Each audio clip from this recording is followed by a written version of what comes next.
Cette vidéo vous est présentée par la boutique de Diceall.com, les prix les plus bas sur vos jeux de société favoris.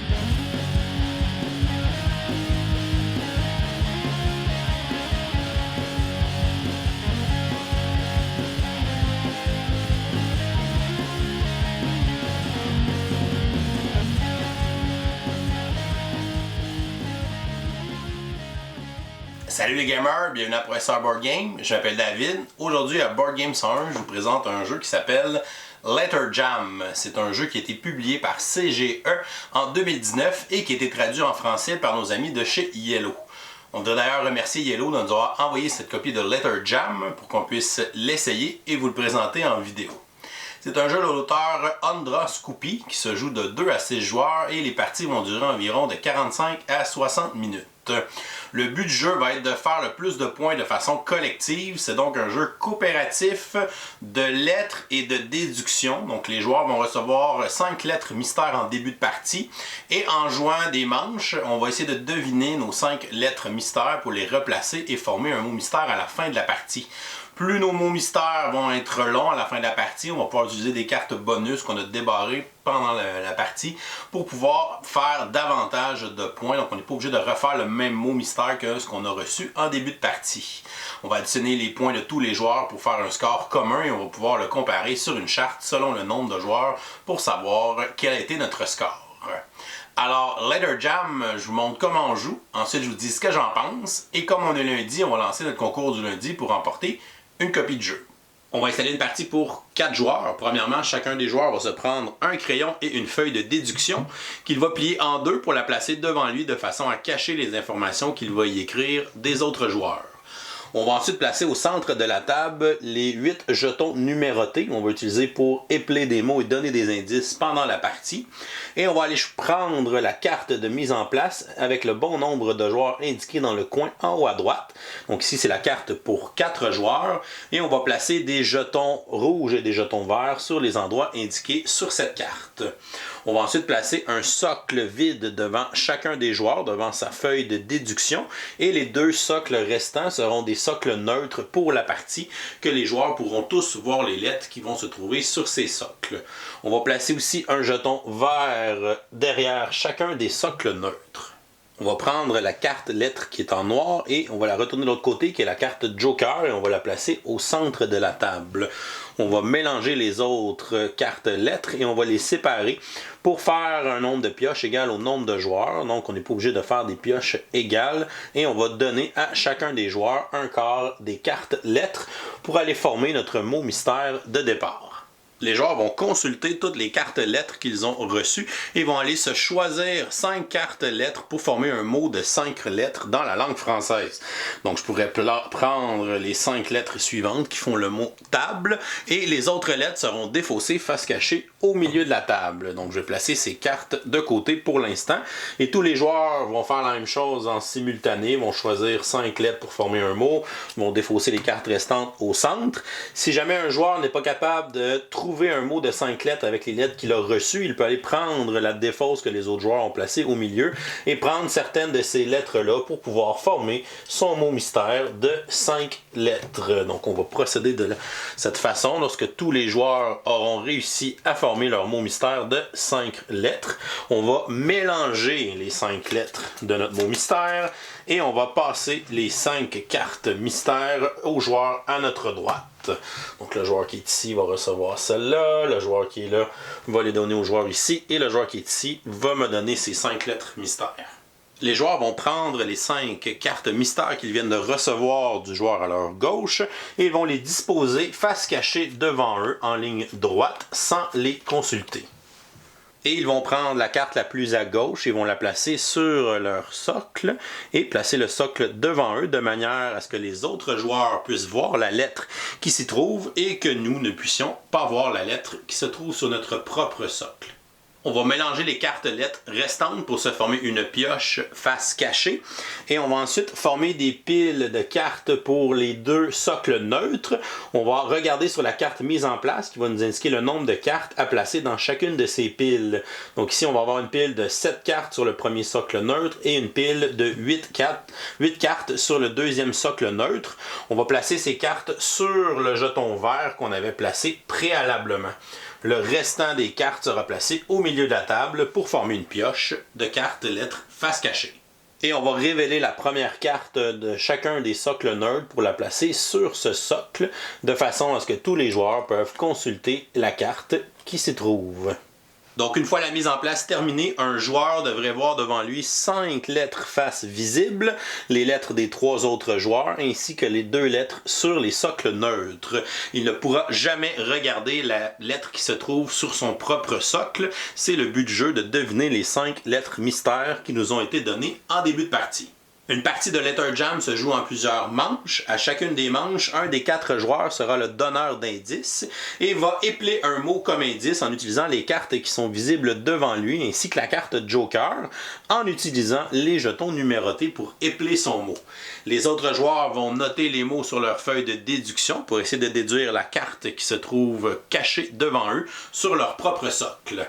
À la fin d'une manche, les joueurs pourront conserver la lettre qui est devant eux s'ils ne pensent pas l'avoir devinée ou ils pourront passer à la lettre suivante dans le but de deviner les 5 lettres mystères pour former un mot mystère à la fin de la partie. Les joueurs auront un nombre de tours équivalent au nombre de jetons disponibles sur la carte de mise en place ainsi que les jetons qui sont cachés en dessous des piles de cartes neutres si on finit par les débarrer. À la fin de la partie, pour chaque mot mystère que les joueurs auront fait, ils vont marquer des points collectivement et on va additionner la somme des points de tous les joueurs pour regarder leur score sur la feuille de pointage. Au début de la première manche, les joueurs devront décider quel joueur sera le donneur d'indices pour la manche. Pour donner un indice, les joueurs vont observer les cartes qui sont devant eux, les lettres qui sont visibles, et vont essayer de penser au meilleur mot, au mot qui contiendrait le plus des lettres qui sont visibles devant lui pour donner un maximum d'indices aux joueurs pour leur permettre de deviner la lettre qui se trouve sur leur propre socle. Les joueurs peuvent discuter entre eux pour essayer de trouver quel joueur a le meilleur indice en tête. Par contre, ils ne peuvent pas divulguer certaines informations en discutant de leur indice.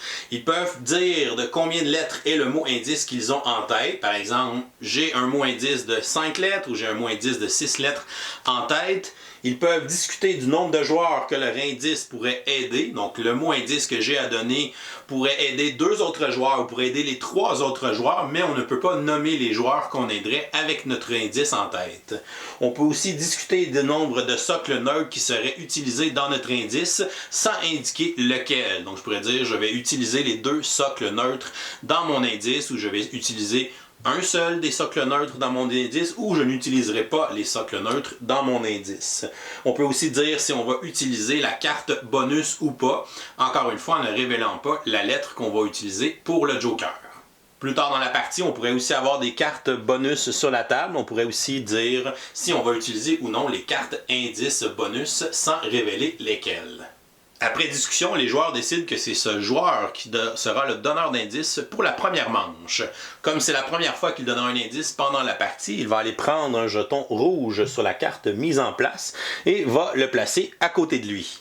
Pour les prochaines fois où il sera le donneur d'indices, il devra aller prendre des jetons verts. Par contre, le jeton vert qui est au milieu ici de la fleur sera seulement accessible lorsque tous les jetons rouges auront été retirés. Dans le fond, lorsque tous les joueurs auront été le donneur d'indices au moins une fois. Il y a aussi 2 jetons verts en dessous de chacune des piles des socles neutres qui pourront être débarrés lorsqu'on aura utilisé toutes ces lettres pendant la partie pour permettre aux joueurs de jouer 2 manches supplémentaires. Si jamais les joueurs n'ont plus de jetons disponibles, à ce moment-là, ils ne peuvent plus jouer d'autres manches et devront passer au décompte final des points. Le joueur va alors prendre les jetons numérotés et va aller les placer devant les lettres pour épeler le mot de son indice. Évidemment, il va placer le jeton 1 sur la première lettre de son mot, qui serait ici un G, qui est visible pour lui. parce que c'est un socle neutre. En fait, il est visible pour tous les joueurs. Ensuite, il va placer une lettre sur le joker. Donc, le joker peut remplacer n'importe quelle lettre qui n'est pas présente sur la table. Par contre, on ne peut pas utiliser le joker plusieurs fois pour faire plusieurs lettres différentes. Mais si on avait plusieurs lettres identiques, on pourrait placer plusieurs jetons numérotés sur le joker tant qu'il représente toujours la même lettre. Ensuite, la troisième lettre sera le R qui est ici. On va ensuite placer le 4 au G, donc un 2G dans ce mot-là, en première position, en quatrième position. Et finalement, le jeton numéro 5 va être placé ici devant la lettre mystère qui est devant nous. Par la suite, tous les joueurs, sauf le donneur d'indice, vont aller noter cet indice sur leur feuille de déduction selon les cartes qui sont visibles pour eux pour essayer de faire une déduction sur l'identité de leurs lettres cachées sur leur socle. On voit sur la feuille de déduction qu'on a les lettres de l'alphabet et que certaines sont en grise. Les lettres grises sont des lettres qui ne sont pas dans le jeu sur les cartes lettres. Donc des lettres comme Z, qui dans la langue française sont trop rares, ne se retrouveront pas dans les cartes lettres. C'est la même chose pour Y, X, W, Q, K, J et H. Alors, on va inscrire les lettres qui sont visibles pour nous sur la première case disponible. Donc ici, on va écrire un G pour le jeton numéroté 1. Ensuite, le jeton numéroté 2 est un joker. On va donc faire une étoile. Donc c'est une lettre qu'on ne connaît pas pour l'instant. On sait que la troisième lettre est un R. On sait que la quatrième lettre est un G encore. Et la dernière lettre, la cinquième, est celle qui se retrouve devant moi justement. Donc on va aller placer un point d'interrogation pour indiquer que c'est notre lettre. On va ensuite essayer d'analyser les lettres de ce mot pour essayer de déterminer les lettres manquantes et surtout la lettre qui se trouve dans notre socle. Le joueur en déduit donc que le mot indice était le mot gorge, donc le joker aurait été utilisé pour un O, et la lettre à la fin, qui est notre lettre à nous, serait un E. Donc il va placer son hypothèse dans la case blanche à la fin du premier mot indice, donc le E. Et s'il est certain d'avoir obtenu un E, à ce moment-là, il peut le placer en bas dans ses cases mystères pour essayer de trouver toutes ces cartes mystères pendant la partie. Une fois que les joueurs ont terminé d'écrire leur déduction sur leur feuille de déduction, ils devront décider s'ils veulent conserver cette lettre, s'ils n'ont pas encore assez d'informations pour la deviner, ou s'ils veulent passer à la lettre suivante dans leur lettre mystère. Donc le joueur qui est ici en a déduit que c'était le mot gorge et que sa carte serait un E. Il est certain de cette affirmation. À ce moment-là, il va décider de changer de carte. Il va replacer son E face cachée sans le regarder encore. C'est seulement à la fin de la partie qu'on pourra vérifier si on avait les bonnes déductions. Et il va tout simplement prendre sa deuxième lettre, donc la lettre suivante, et la placer sur son socle sans la regarder. Une fois qu'on aura passé nos 5 lettres, on ne peut pas retourner en arrière, faire des lettres, donc on devrait être sûr et certain de notre coup avant de changer de lettre. Mon joueur qui est ici a aussi une certitude sur son R, puisqu'il a aussi déduit que c'était le mot gorge qui était le mot mystère. Il va donc remettre son R à son endroit, il l'a inscrit sur sa feuille, et il va prendre la prochaine carte de lettre mystère qu'il va placer sur son socle. Le joueur qui est ici ne faisait pas partie de l'indice dans la première manche. À ce moment-là, il va conserver sa carte parce qu'il n'a pas d'informations encore pour essayer de la déduire. Et notre joueur qui est ici était le donneur d'indices, donc il n'a pas, lui, reçu d'informations sur sa carte. Il va décider aussi de la conserver. On va remettre au centre de la table les jetons numérotés pour pouvoir les réutiliser dans une deuxième manche pour un prochain indice. Et pour les socles neutres, si on a utilisé une carte du socle neutre, à ce moment-là, cette carte sera défaussée. Et on va la remplacer avec la prochaine carte de la pile de cartes neutres qui se trouve devant ce socle. Et si jamais on vide toute la pile, à ce moment-là, on va débarrer un jeton vert qu'on va pouvoir placer sur notre carte de mise en place qui va nous donner une manche supplémentaire dans la partie. Et à partir de ce moment-là, les cartes du socle neutre seront remplacées par des cartes de la pioche si jamais on les utilise dans une manche. Si jamais pendant la partie, un joueur a terminé de faire toutes les déductions sur ces 5 lettres, à ce moment-là, il va se prendre une carte de la pioche qu'il va placer sur son socle. À la fin de cette manche, s'il a reçu des informations sur sa carte, à ce moment-là, il pourra faire une déduction immédiate sur l'identité de cette lettre. Donc, si par exemple, il vient dire que c'est un L après la manche, on va le révéler. Si c'est un L, on va le placer au milieu de la table. Cette carte deviendra une lettre bonus qui pourra pourra être utilisé de la même façon qu'on utilise le Joker. Donc on aura toujours accès à cette lettre-là pour les dernières manches jusqu'à la fin de la partie. Si jamais on se trompe sur notre déduction, on va tout simplement défausser la lettre et en reprendre une nouvelle dans la pioche pour la manche suivante. Et on va enchaîner des manches de jeu jusqu'à temps qu'on arrive à une des deux conditions de fin de partie. Si jamais les joueurs n'ont plus de jetons sur la carte de mise en place, ils ne peuvent plus commencer une nouvelle manche. Donc la partie prendra fin immédiatement. Ou si d'un commun accord, les joueurs décident d'arrêter la partie parce que tous les joueurs ont réussi, selon eux, à deviner l'identité de leurs 5 lettres mystères, on peut ensuite décider de passer à la fin de la partie, même si on a encore des jetons sur notre carte de mise en place. Ces jetons qui nous resteraient sur notre carte, par contre, vont nous donner des points bonus sur notre score collectif. Donc avant de révéler les mots mystères, les joueurs vont pouvoir déplacer les lettres mystères qu'ils ont devinées pendant la partie. Selon sa feuille de déduction, notre joueur ici a deviné que sa première lettre était un E, la deuxième un O, la troisième un L, la quatrième un I et la cinquième un T. Il va donc essayer de réarranger ces lettres pour former un mot de 5 lettres. Ce ne sera pas obligatoirement le même mot qui lui a été donné en début de partie tant qu'il fasse un mot valide de 5 lettres. Si jamais il n'est pas certain de ces 5 déductions, il peut aussi utiliser le Joker ou les lettres bonus qui se trouvent au milieu de la table pour remplacer une de ces 5 lettres, ou il pourrait même les ajouter dans ces lettres pour former un mot de 6 ou 7 lettres pour marquer un bonus de points sur le décompte collectif. Il va donc décider de réorganiser ces lettres et d'inscrire le mot toile, T-O-I-L-E. Il va donc changer l'ordre des lettres sur la table, encore une fois, sans les regarder. Donc son T qui est en dernière position, il va le changer de place avec le E qui serait en première position. Et il va changer le L et le I de place pour former le mot toile. Du moins, c'est ce qu'il pense qu'il a formé comme mot mystère. Une fois que tous les joueurs ont réorganisé leur mot mystère, c'est le temps de la révélation et du décompte des points si les joueurs le veulent. Donc on va commencer par le joueur qui est ici. Donc on a T-O-I-L-E qui est un mot valide de 5 lettres. Par la suite, notre joueur qui est ici, lui, a le mot T-A-B-L-E, le mot table qu'on avait formé au début de la partie et qu'on lui avait donné. Notre troisième joueur va révéler le mot M-A-F-I-A,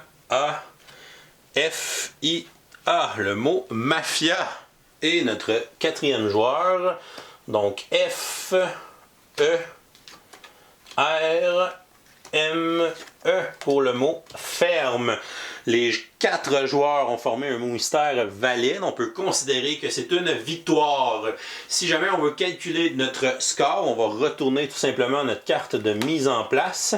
Les joueurs vont cumuler leur score selon le nombre de lettres dans leur mot. Si c'est un mot de 5 lettres, comme un mot mystère de départ, on va faire 15 points. Donc ici, j'en aurai 15, 30, 45, 60 points.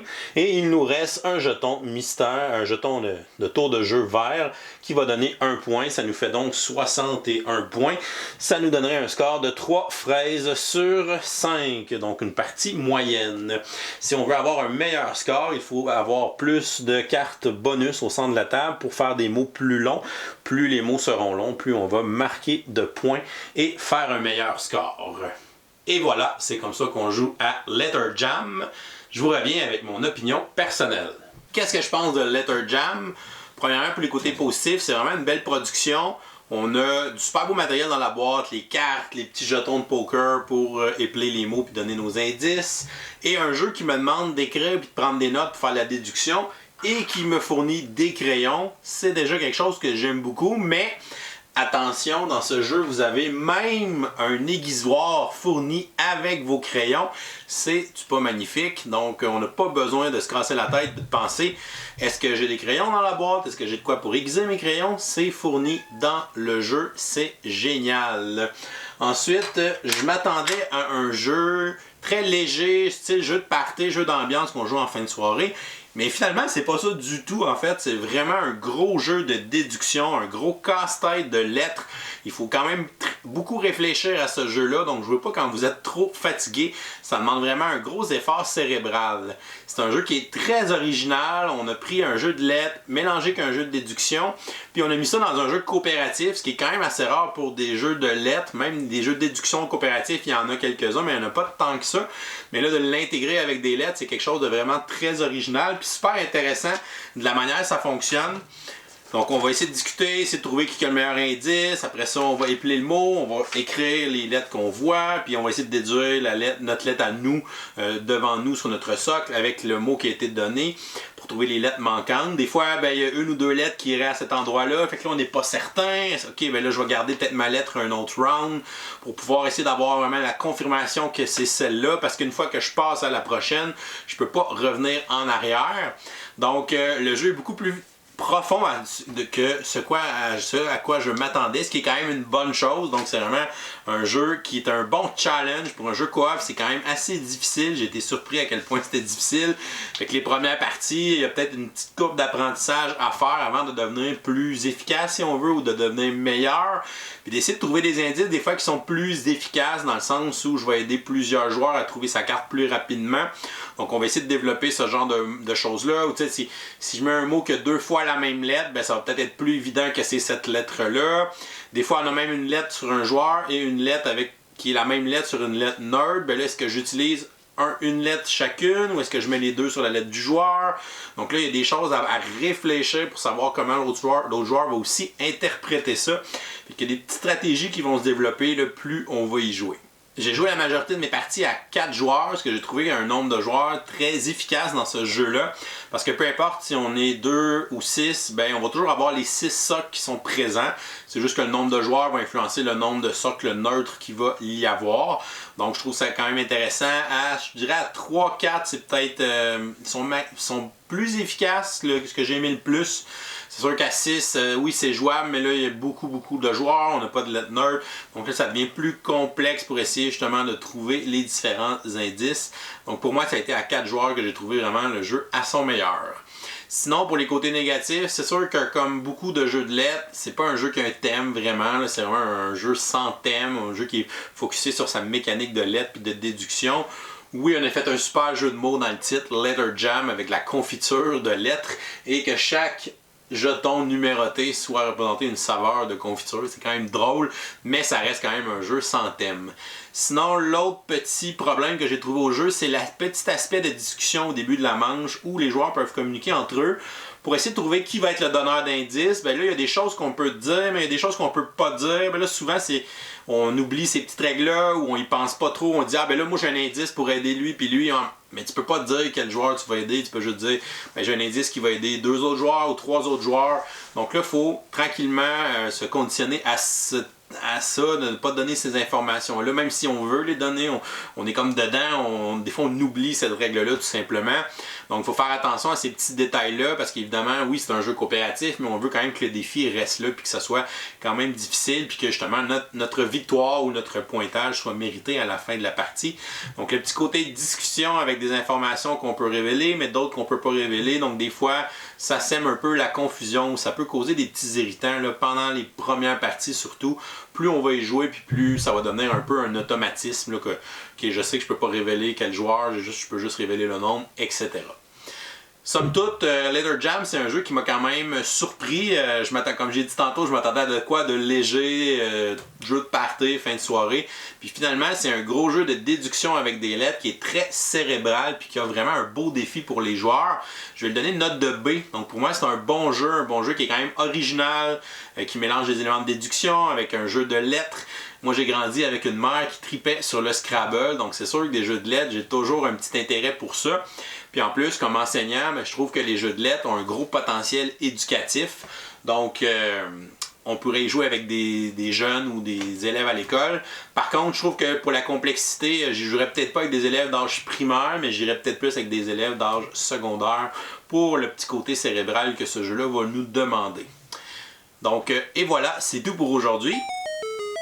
Oh, c'est vrai, on est lundi, on va donc lancer notre concours du lundi pour remporter une copie de Letter Jam. Avant de vous décrire comment participer, on va annoncer le gagnant de la semaine dernière. On va tirer le jeu Raja of the Ganges, un jeu de course très original. Notre gagnant pour Raja of the Ganges est Vincent Luçon. Donc félicitations Vincent.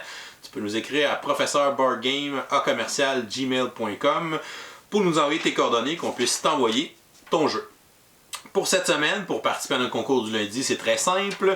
Vous n'avez qu'à répondre à la question du jour en commentaire YouTube sous cette vidéo. La question du jour est la suivante. Quel est votre jeu de lettres favori? Vous nous inscrivez la réponse en commentaire YouTube pour pouvoir participer. On vous laisse jusqu'à dimanche prochain, le 9 février à midi heure de l'Est pour participer. C'est ouvert à tous et si jamais vous nous supportez sur Patreon pour 5$ et plus, vous avez une participation automatique au concours. Donc, si vous participez en commentaire, vous aurez une deuxième chance de pouvoir remporter cette copie de Letter Jam. Et voilà, c'est tout pour aujourd'hui. Si jamais vous n'êtes pas abonné à notre chaîne, vous pouvez le faire en cliquant le petit bonhomme ici en bas de l'écran. Sinon, vous pouvez nous suivre sur Facebook, Twitter ou Instagram à Professeur Board Game. Ou vous pouvez venir nous supporter sur notre campagne Patreon. On a Clank qui est en train de manger mes feuilles de notes. Donc, je vous souhaite une excellente fin de journée et continuez de gamer.